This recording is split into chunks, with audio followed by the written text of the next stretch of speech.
বিমস্টেক শীর্ষ সম্মেলনে যোগ দিয়ে 2 দিনের থাইল্যান্ড সফর শেষে দেশে ফিরেছেন প্রধান উপদেষ্টা অধ্যাপক মোহাম্মদ ইউনূস। শুক্রবার রাতে দেশে ফিরেছেন তিনি।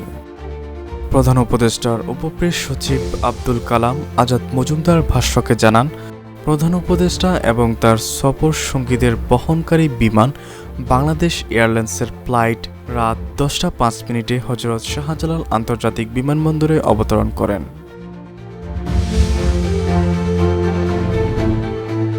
ব্যাংককের সংক্ষিপ্ত সফরের সময় অধ্যাপক ইউনূস বৃহস্পতিবার বিমস্টেকের শীর্ষ সম্মেলনের পাশাপাশি বিমস্টেক ইয়াং জেনারেশন ফোরামেও বক্তব্য দেন।